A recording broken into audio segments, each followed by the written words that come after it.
This is George Ochoa, and you're listening to the Covenant Metal Show. Rock it. Hey guys, we are here with George Ochoa from Human Code, man. Thanks for being on the show. You're welcome. Thank you for having me. Appreciate it. Awesome. We, Dwayne and I, we were blessed to be able to see Human Code perform just a couple weeks ago at Immortal Fest, Christian rock festival in Versailles, Ohio. And man, what's it like being up on that stage? Because they made that stage bigger. They got the lasers now. What was the energy like on stage, man? I loved it. I mean, everybody was very receptive, very kind, liking the music. I had a big, which I'm sure you're going to bring it up, but I'm going to beat you to it, is the night before I got to get on stage with Deliverance, and that was a big rush because, you know, Deliverance is so popular. They put out so many records. And so that was fun. Human Code, I still think the verdict's out because we don't have an album out yet, but it will be out in September.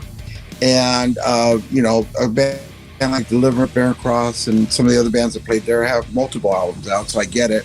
So it's a little bit hard to not so much get into our music because, you know, I think it's good and we're all good players and we've been around, so it's bound to be good without, you know, sounding egotistical in any way, but it's just good. I wouldn't do it if it weren't good. So, but, you know, people don't know that yet. They haven't heard the record and this and that. So I get the feeling that if we play there next year or whatever, in 2 years, people will be more familiar with our music, and it'll be a little bit more of a band audience participation thing. Right now, I think they're almost sitting back going, let's see what these guys are all about. You know, that type of thing. You know, well, I think that was definitely the case last year when you guys were at Immortal Fest. But recently, though, actually about a week or so before Immortal Fest, I was lucky enough to I heard 4 demos from the album and 4 songs. And the one that really, really sticks out to me that I just keep going back to is called Socially Incorrect. Yes, that'll be the title of the record. Oh, nice. Yeah. That is a really good, heavy song, man, sincerely. And you know, well done, man. Sincerely, well done. I think thank you very much. The very final mix of that will be really, really done well. I mean, it's we've already kind of finished that song, and I'm working with Dino LaFonte. It's helping me mix it. He's pretty much mixing it. I'm just standing over his shoulder. Love Dino. But he's doing a great job. Sounding awesome. And he's great. I liked his work that he did on Petra's albums back in the early '90s. Speaking of Petra, I'll be going to see Petra in Cookeville, Tennessee this Saturday. Oh, nice. Yeah, they were amazing, man. Yeah, they were. Yeah, got to meet John Schlitt and Bob Hartman and those guys, man. It was awesome. Rex Carroll was there. Yeah, he was. Yeah, I'm a big fan of Petra. Huge. I mean, same here. Oh yeah, same here. They were very instrumental in my early walk. Yeah, I mean their lyrics are very, very, very ministering to the body. Yes, I think they're awesome. Absolutely. I love does it get any better than Lovely Lord? And it's like I heard a testimony of somebody said that they're one of their most awesome Petra moments was when Petra played Lovely Lord live, and just everyone in the audience just lifting up their hands, just praising God. I mean, oh yeah, how powerful would that have been? You know what I mean? Oh man, yeah. Oh, that is awesome. That really is. It gives me my chills. Introduction to them, right? My introduction to them was the album Beyond Belief. And to this day, it's still my favorite. And the song that gets me every time is Creed. Just that whole beginning before it gets, a little heavy. Oh my gosh. But we're not here to talk about Petra. We're here to talk about Human Code, man. Yeah, you gotta represent. I wouldn't mind. Yeah. I just want to say one more thing about Petra. Dwayne. All right, and that is that I think it's really great how, it's really great how Bob Hartman always kept the lyrics biblical. scriptural. Yeah. Scriptural based. Of Yeah. course. Okay. Of course. All right. So my question, and because I want to get like the history, and I'm sure other people, that are checking you guys out, they're going to want the history too of how Human Code came about, because, we all know that you had Worldview and now you got Human Code, and, you got some real heavy hitters in the band, I mean, you got yourself, obviously, and you've got Michael Drive, from Barren Cross, and you've got Terry Russell on drums from Holy Soldier. So how did this all come about, man? Well, let's not forget about Todd Libby, that actually plays bass, and he played in Worldview as well, and he also did he played in Recon, believe it or not, as a keyboardist for quite a while. Yeah, I was going to say, don't forget Recon. No, cannot forget Recon. No, but talking about, to answer your question, the whole thing came about like Ray and I were talking about doing a second album, but then Ray kind of went off and did Ray Para, and he went off and he did he ended up doing Deny the Fallen. So at that time he felt like, well, let me take a step back from Worldview, and Worldview got an opportunity to play a show with Stryper at the Whiskey, so we ended up opening for them. And Ray couldn't do it, and Ray looks like he wasn't going to end up doing Worldview after all, because he's kind of like pretty into the whole Deny the Fallen thing. So I ended up kind of recruiting Mike to do Worldview. Mike literally lived about 10 minutes from my house, and I used to almost pester him to say, hey, let's get together, let's get together. And quite frankly, he was kind of blowing me off for a while there. I couldn't understand. I'm busy. So he finally came over once. I think Drew Fisher, who he lives with, said, hey, you really ought to do something with George. And so he ended up calling me. We ended up getting together. He liked everything that he heard, and said, yeah, let's do something. So what ended up happening is we kind of rehearsed for that Worldview show, and he was going to be, shall we say, the new Worldview singer. But lo and behold, Mike is very opinionated in many ways, in good and bad ways. I mean, and I'm not here to badmouth my singer. He's my good friend, so that's not where I'm going. But he has strong opinions, and guess what? So do I. And he wanted to change a bunch of stuff about Worldview. He thought it was 280s, and he wanted to do this and that to it.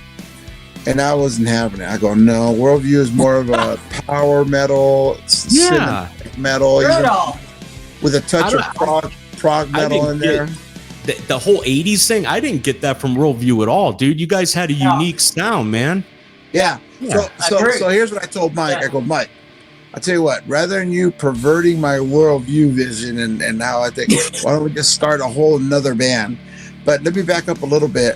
In Worldview, we actually had recruited by then Terry Russell as our drummer, so he was going to be the Worldview new drummer. And Todd was obviously my right-hand man, been my right-hand man for a while now. So he ended up, coming over with me, obviously, to doing this whole Human Code thing. So we were Worldview even with Terry at that time, and then we just morphed into a Human Code because we weren't going to change around Worldview because I wanted to keep it true to the cinematic prog power metal type realm. And Mike isn't really into that stuff. So we kind of like, even though some people say that some of the songs on Human Code kind of sound Worldview-ish, but we'll see. We'll let everybody be the judge of that. But when it comes out. But so Mike and I kind of said, okay, we'll form this band where we have, no limitations on style. We can do ballads. We can do a commercial sounding song. We can do a heavy song. We can do, just not have it be with any kind of confine. So, we thought that was a better idea. We came up with the name Human Code and that whole concept behind it. And that's not to say that Worldview got replaced or is gone, because we are still going to do a second Worldview, Terry, Todd, and I. And we are going to do it with Ray Parra, and he's on board to do a second Worldview. Right on. We want to put that record out by the end of the month. So we'll talk about that at another time. Like for now, let's talk about Human Code, because, that is the album that's going to come out, very soon, and I'm excited about it. We've been working on it for like 5 years. So Wow. 5 years. Wow. Yeah. Don't tell me about it. Hey, good things come to those who wait, right? Yeah, Right. exactly. So I'm excited that we're going to try to really have it done by Immortal Fest 2, but we'll see if that happens. We're shooting for that. Dino and I are mixing furiously and fervently right now, and so we've knocked out like almost half the album. We're ready to do the rest, and hopefully we get it done within the next few weeks. I mean, our Immortal Fest is coming up real quick. We're Immortal Fest 2, so we're excited about the record because it is. Are you going to be there? I know you guys aren't performing at this, in September, but are you going to be there? I will be there because we are doing the Worship Sanctuary on Sunday. So now I'm part of the group. Okay. I'm part of the group there, playing with Jim Laverty, and Glenn's probably doing it as well. Glenn Mancaruso, he plays drums for us for the. And we're just a typical worship band. I mean, I know we've all been in heavy bands, so it isn't like heavy metal worship or anything like that. We're playing. No, I went to the Sunday morning service at the last Immortal Fest, and you were there playing, and I believe no, you weren't playing an acoustic. No, you weren't. I was playing electric. Yeah, that's right. Electric. But it was clean electric. I didn't have like a bunch of distortion or anything on it. Right. Yeah, that would be an interesting worship, wouldn't it? Yeah, really. I've always thought that's kind of silly, to be honest with you. When you go to heavy metal worship, it's kind of, with worship music, you want to almost have as least distractions as possible, and you don't want to bring attention to yourself. Exactly. All the attention should go to God. Yeah. So that's kind of what we try to do when we do that music. So I'll be there for that. If I have the CD ready, Steve Barnhill said that I can set up a little booth and sell the Human Code CD. So hopefully that I'm going to try and shoot for that. I may not have them ready in time by then, so we'll see. Okay. Yeah, it'd be really awesome because I misunderstood. At this last Immortal Fest, I thought you guys were going to have your CD there for sale, and I was really looking forward to buying it. And then I realized, okay, they're doing the pre-orders. You guys were doing the pre-orders, yeah. So, but I got a shirt, so just as good. Awesome, thank you for supporting the ministry. I appreciate it. Oh, dude, I love you, man. I do. It helps me buy another guitar. No, I'm just kidding. It probably helps towards it though. I got a couple. But yeah, so the name Human Code, how'd you guys come up with that? What does that mean? Well, very interesting you asked that because I don't know. It's just we threw around a bunch of names, and I guess I was the guy that threw that one out. And I said, we did a bunch of. I don't even remember all the lists. We'd all threw each other a bunch of names. No. That was interesting. And for some reason, when I put out Human Code, all three of us said, yeah, that's cool. So we kind of said, well, we all were in agreement at once on that, so we might as well go with that name, because other than that, it was like two guys would like this name, one guy would hate it. One guy would like this name, two guys would hate it. We try to be with Human Code, us four, with Terry, Todd, Michael, myself. We've really ventured to be a true democracy where 25% everybody has equal say, and there's not two tyrants in the band running everything. So we really try to have everybody be a big part of it. So we all unanimously agreed on that name, and I guess the name, the meaning behind the name, if you really think about it, it's just mankind at this point is really trying to redefine almost man's existence and their origin. Mm-hmm. And what we're saying is God is the ultimate, author of the Human Code. Not any scientist. I like that. I do too. And not any scientist that's trying to genetically modify anything or anything like that. This gender identity nonsense, and God is the author of the Human Code. And if you think about it, with this whole gender identity thing, I like what my pastor says, which is, since I moved to Nashville, it's kind of tough for my pastor because he's in California, but Dr. John MacArthur, this whole thing is ultimately an assault on God. It's not an assault on Christians or churches or the religious right or anything like that. It's a direct assault on God. If you say, because what you're saying is God made a mistake and he doesn't know what he's doing. And I was to be born a woman, but I was born a man. So therefore, I'm going to live out my womanhood in this man body. In other words, God, you screwed up. That's what they are essentially saying. So it's an attack for. Let's not mince words. Right. God is the author of the human code, and God is the author of our sexual disposition, and he's the author of just the creator. And if you question what he did, and I mean, you're ultimately denying him, so right.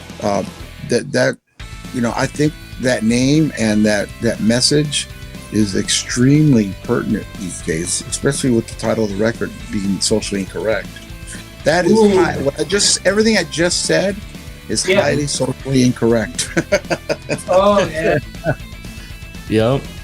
Yeah, that's true, man. It's definitely a very crazy world that we live in nowadays. It really is.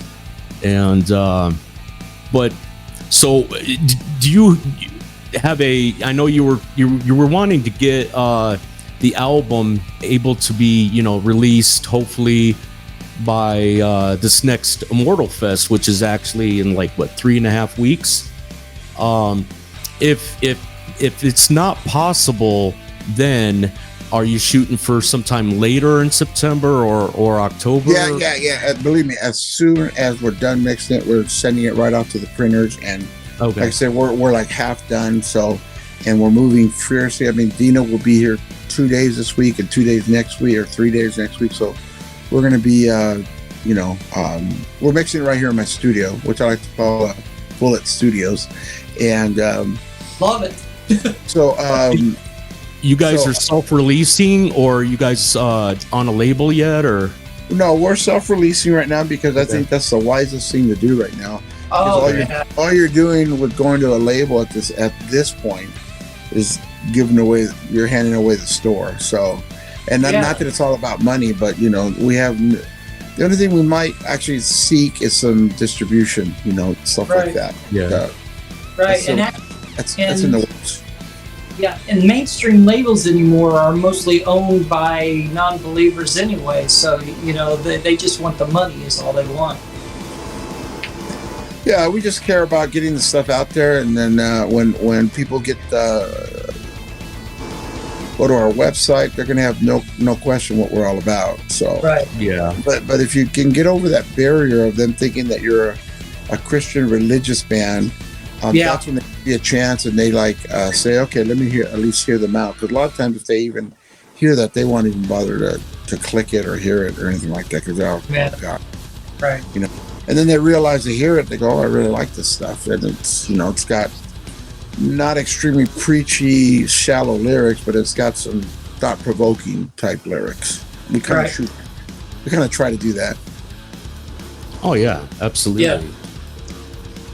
I guess with being the preacher in me and everything, I'll ask is how does, along with the music and everything, how is your walk with the Lord intertwining with it all? It's a good question, and it's a great question. Well, I just turned 61, and I got saved when I was 21. And you go through a lot, going through the prodigal period, go through your times of growth, your times of excitement, your times of disillusionment, all those things. I think I've been a Christian long enough to know, God is faithful and we're not, and that he's merciful enough to want to be our Father is just beyond me. And I'm very humbled and by that, and every time I pray, I mean, I think about the Lord. I mean, I just tear up a lot of times because I'm so unworthy and he's so worthy.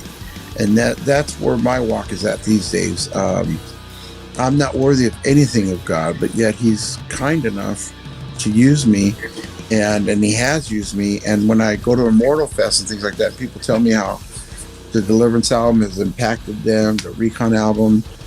Hopefully they'll say that about the Human Code and the Worldview record. I'm sure they will.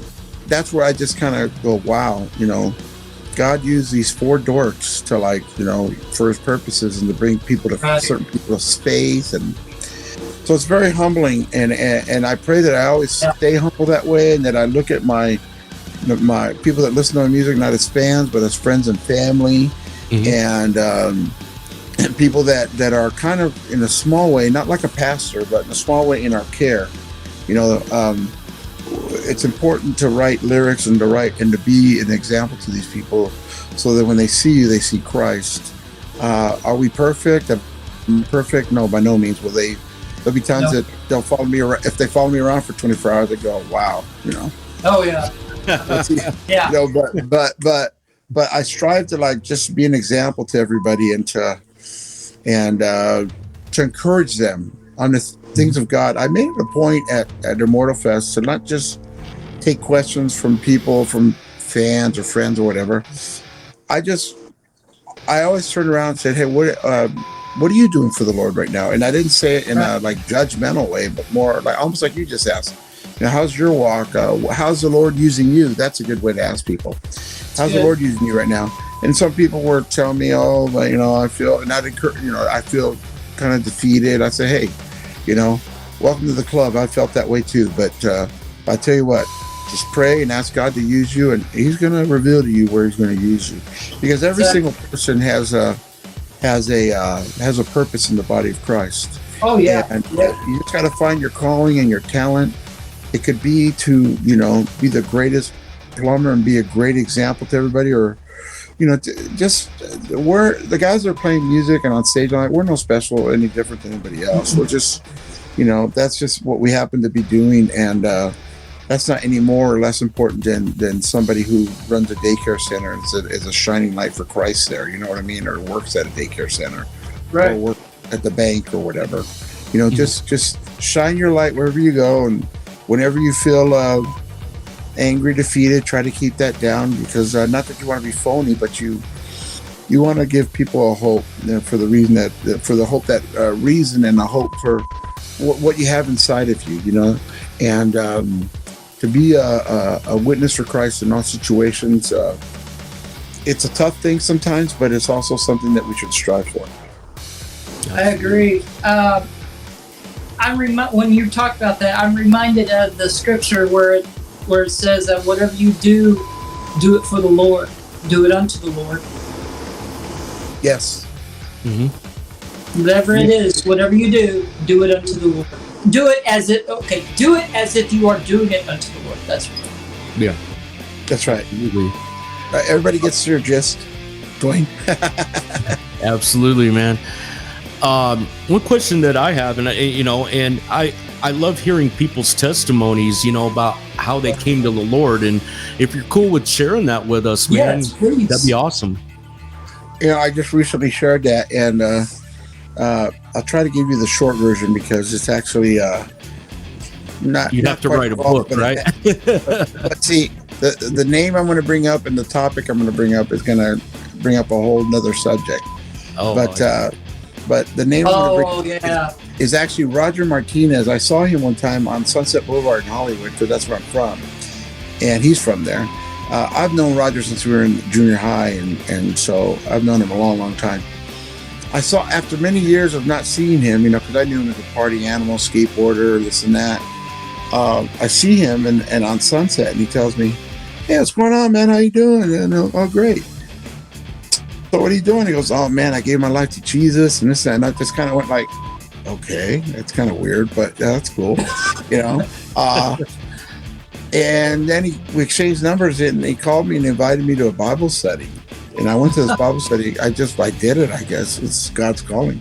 And because I always grew up a Catholic and not really knowing God, not really knowing Christ.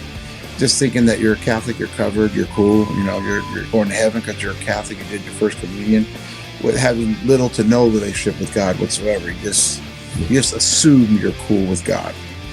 Well, actually, to come to find out that I really wasn't, because as the Holy Spirit was convicting me, I needed to bow the knee to Christ, and I went to this Bible study, and the guy at the front, said, "Hey, if you love Jesus, if you love God, if you love Jesus, stand up." Everybody stood up, and I said, "Well, George, if you stand up, you better mean it." So I remember I stood up, and I can honestly say that's probably the day of my conversion. That I just said, "Okay, Lord, if I'm yours," and all because Roger Martinez invited me to a Bible study, and I ended up going. And wow! And shortly after that, Roger and I started a Christian metal band called Prophet. And where he played guitar, I played guitar. We had another singer. He wasn't, it wasn't a growl band, type of band, because he wasn't quite singing yet. He was a guitar player. So, sad enough, obviously, now that Roger's, shall we say, departed from the faith, but we're saying that we're all praying for him and asking God for his soul back, for him to come. Jesus' name, yes. Whether he needs to come back or come to Christ for the first time, only God knows that, But everybody out there, I said this in an interview yesterday or day before yesterday. For your audience, I'm going to put it out there. Let's pray for Roger Martinez, for him to bow the knee to Christ, and God can do it. If he could save Paul the Apostle from Saul to Paul, he could save Roger Martinez. Yeah, absolutely, man. And that's funny you bring that up, in a sense, because that's one of my favorite stories and things to read about in the Bible is in God's word is the whole story of Saul's conversion to Paul, and everything that the Lord put him through to say, hey, the guy you're the guy you're after, the guy you've been persecuting, that's me. Right. And what you heard about me, all the things I said I am, and it's like, man, you're right, powerful. And he thought all along that he was doing he thought he was doing right, and then he finds out he was actually doing wrong. Exactly. He thought that Christians, or the way as they were called, was a sect or a cult, Yes. And I understand, that like when he got with the disciples, he had to prove himself to them, because at first they wanted nothing to do with him. They're like, whoa, are you here to kill us? Yeah, like, you wanted to kill us, and now you want to be part of us? It's like, I don't think so, dude. So he had to prove himself. Yeah. So Human Code. Where can people connect with you guys? Your socials, if you want to throw those out. Yeah, sure. www.humancodemusic, and that's our website. And you'll get a lot of updates on that. Michael Drive kind of personally heads that up. So if you want to send him a message, please do it, or send it to all of us. We'll all get it. He's pretty good about getting it to us. So humancodemusic.com, and we're trying to get that record done by Immortal Fest 2. So pray for us and see if we can get that done. That's our goal. Awesome. I'm hoping so too, man, because I want to buy it. Yeah, we're looking now, man. Awesome. Well, hey, George, thank you so much for taking the time out and hanging out with us, man. This has been awesome, and I look forward to seeing you in a few weeks, man. All right, thank you very much, guys. We'll see you in a couple of weeks. Yeah, about 3.5 weeks, as Dave said. Thank you very much for having me, and the rest of the guys in Human Code, I'm sure will stand behind me, and thank you as well. Awesome. God bless you, brother. God bless you.